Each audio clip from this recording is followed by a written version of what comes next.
Okay.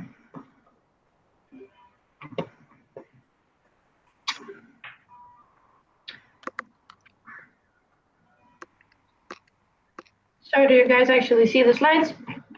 Yes. Okay. So here we go with the one and amazing Freud today.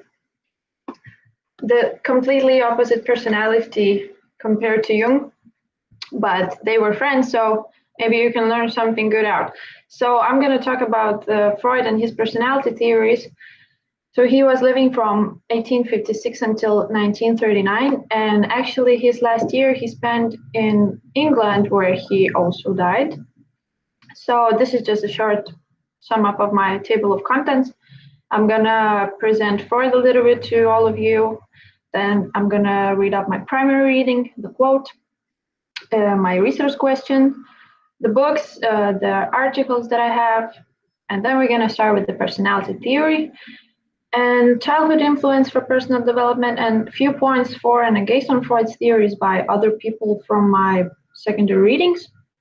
And in the end, I have the short Freudian personality test that I would like you to do, if of course you will want to. If not, that's not necessary, but it's just a pretty nice thing.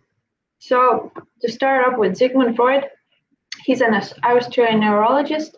He was born in Moravia in a Jewish family, from what I know.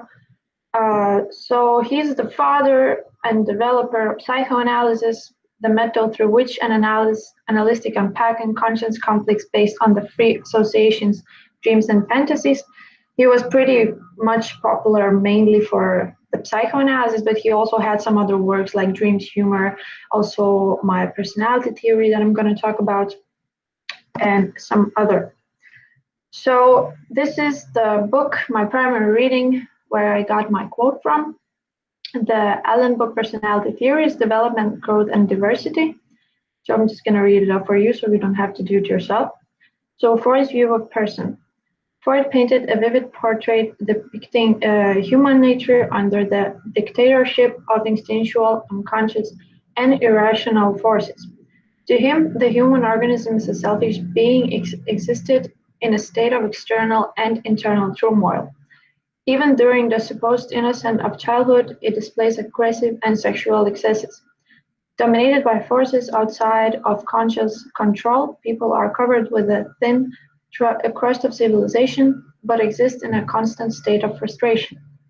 These aspects of people nature preempt free will. Humans were considered incapable of dealing with their own psychological problems. They turn to religion in the vain hope of gaining some control over their written urges and of procuring absolution for their compulsive pursuit of pleasure. But their efforts to gain control, all explain the lack of it, come to naught. Throughout his life, Freud never ceased self-analysis. Arguably, his most important book, The Interpretation of Dreams, was based in a large part of analysis of his own dreams. Freud believed that dreams allow people to experience the wish fulfillments that elude them in real life. His psychopathology of everyday life also was derived from self-analysis and dealt with the psychological meanings of apparent mistakes in memory, speech, reading, and writing. Both works assume the influence of psychological determinism, a belief that nothing about human behavior occurs by accident or chance. For Freud, everything about personality is determined or occurs, we just lost it, I'm sorry, or has a psychological cause. One need only uncover these causes and examine them. However, he was not an advocate of rigid biological determinism. In fact, in attempting to discover why people do what they do, Freud often emphasized psychological, attempting to discover, oh sorry, I lost it again, rather than biological determinism. He wrote, consciousness knows nothing of neurons. He meant that while consciousness could not exist without nerve cells that emerges from the neurons, transcendent and cannot be explained solely by reference to them. During his self-analysis, Freud traced his behaviors back to their hidden origins. He explored the closeness of his relationship with his mother, as well as hostile feelings toward his father. In fact, those personal explorations of his own childhood experiences were important contributors to his belief that boys want to kill their fathers in order to marry their mothers. Among Freud's earliest memories, one was of penetrating into his parents' bedroom or out of sexual curiosity and being ordered out by an irate father. Consistent with his theory, these feelings toward his father create guilt when Jacob died during Freud's 14th year. About the time of the funeral, he wrote his friend William, please, by one of those dark pathways behind official consciousness, the old man's death has affected me deeply, and I feel quite uprooted. So basically, Freud started his analysis on such things as personality, dreams, and other theories that he had after his father died, and he started analyzing himself mostly. But the book that I have, The Ego and the Id, is his last work. So previous were the psychoanalysis and all the other ones. So my research question is, according to Freud's personality theory, how is our personality actually structured? And does childhood have any influence for its development?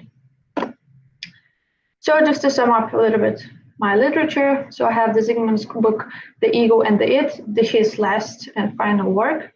Tina Abbott is Social Personality Development. This is just an article, the chapter 4 that I used. Drapella Victor J, A Review of Personality Theories. This is the book I used the most, and you guys will hear me a lot actually talking on this book.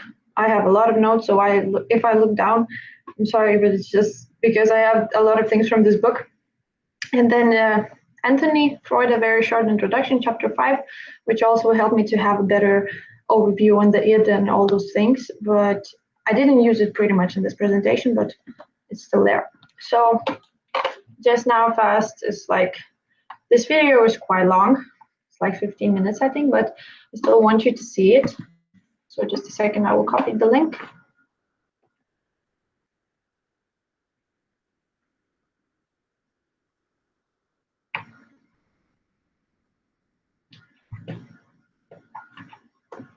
Okay, this is very slow. But I think we'll just see it and then come back to you. Yeah, I will just. Oh, that, okay. Yeah, actually, yeah, the link, because I want you to have it with the sound. Yeah. The chat, yes. Just look at that, and then we'll see you here in 15 minutes.